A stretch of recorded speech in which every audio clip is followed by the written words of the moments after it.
Olá, como vai?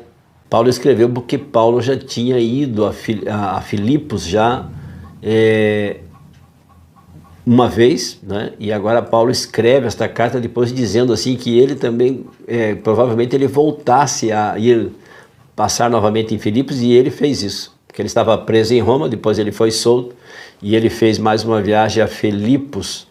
E ele escreve aos filipenses porque ele tinha uma gratidão profunda pelos filipenses. Os filipenses eram cordatos, eram solidários, né? Eles eram fraternos e ajudaram Paulo em muitas situações. Paulo, às vezes, ele dependia de ajuda porque ele viajava, ele pregava o evangelho, ele era o pastor dos gentios, não é? E então Paulo viajava e ele precisava de recursos, e sempre os filipenses ajudavam a Paulo, tanto que ele chegou a dizer nesta carta aqui, são 4 capítulos, ele disse assim: olha, eu estou suprido, estou contente. E ele fala então de como nós devemos enfrentar o mundo, né, os cristãos, com alegria, mesmo no momento das dores e nos momentos das coisas aprazíveis. Devemos nos alegrar, né? Alegrai-vos sempre no Senhor. Outra vez alegrai-vos, ele diz aqui em Filipenses, e no verso 8 ele diz assim: em que pensar, caros amigos e irmãos de Filipos? Finalmente, irmãos de Filipos, ele diz assim: tudo que é verdadeiro, tudo que é respeitável, tudo que é justo, tudo que é puro, tudo que é o que é amável, tudo o que é de boa fama, e se alguma virtude há, e se algum louvor existe, seja isso o que ocupe o vosso pensamento. Não sei se vocês sabem, mas nós somos aquilo que pensamos. Claro, nós não podemos coibir ou impedir as ideias, os pensamentos, porque a mente ela é aberta, mas nós podemos escolher no que pensar. Se pensamentos impuros invadem você, te agridem você, afaste os pensamentos. Eles podem vir, não é pecado você vir o pensamento. Agora, o pecado está em você ficar pensando naquele pensamento, e você fica acariciando aquele pensamento, e você fica desenvolvendo aquele pensamento, você fica dando vida para aquele pensamento. E o que acontece? Tem um pensamento que eu acho que é um pensamento chinês que diz assim: plante um pensamento e colherás uma vontade. Plante uma vontade e colherás uma ação. Plante uma ação e colherás um vício. Plante um vício e colherás a destruição de si mesma.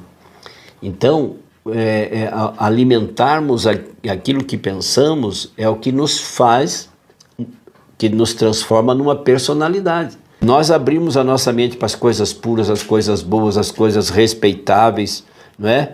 Para o que é amável, o que é de fama, o que é de boa virtude. Então nós estamos em consonância com as virtudes, com os dons do cristianismo, que provém da fonte de todo o cristianismo, que é Jesus Cristo, o nosso amado Salvador.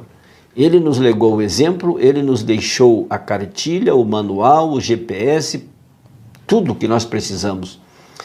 E então cuide do vosso pensamento, cuide daquilo que você estabelece como plano de vida, como ideia. Como ideias, você pode ter muitas ideias, mas procure aquelas que estão afinadas, estão alinhadas com a santa palavra de Deus, com as diretrizes que Deus estabeleceu aqui na sua palavra. Aqui neste verso resume todo o cristianismo.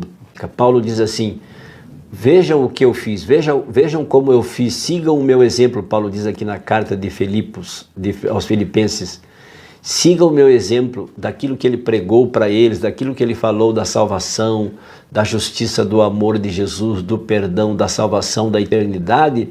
Então ele diz assim: vejam isto, mas além de tudo isto, coloquem em prática aquilo que eu vos ensinei. Está você passando por dificuldades? Os seus pensamentos são impuros? Os seus pensamentos têm transformado você num escravo do vício, daquilo que você plantou? Pois jogue tudo isso fora, enterre tudo isso, colocando toda essa sujeira, junte com a pá. Sabe como é que a gente junta lixo? Varre, varre, varre com a pá e joga fora. Mas só que tem uma coisa, você pode decidir fazer isso, escolher coisas boas e melhores, mas as sujas você tem que pedir pelo amor de Jesus, clamar pelo sangue de Cristo para que Jesus limpe, purifique você deste mal. E na medida em que você for se ocupando de boas coisas, de bons pensamentos, de pensamentos amáveis, puros, respeitáveis, tudo que é de boa fama, então o Espírito Santo vai fazer de você uma nova pessoa e você vai passar a ter atitudes de cristãos, atitudes amáveis, atitudes respeitáveis. Você vai obedecer espontaneamente porque muito Jesus te amou e perdoou. Sabia disso? Vamos orar? Feche os seus olhos. Se puder, meu Deus, que o Senhor tenha misericórdia e prepara a nossa mente, nos ajude a pensar e termos atitudes corretas, alinhadas aos teus mandamentos, aos teus preceitos e o teu grande amor que nos envolve e nos cobre com a sua justiça e perdão. Em nome e pelo amor de Jesus, agradecidos, oramos e rogamos pela presença do Espírito Santo. Amém. E lembre-se, amigo, amiga, aquele que ouvir a palavra de Deus, este habitará seguro, em paz, tranquilo e sem temor. Fique com Deus. Amo vocês.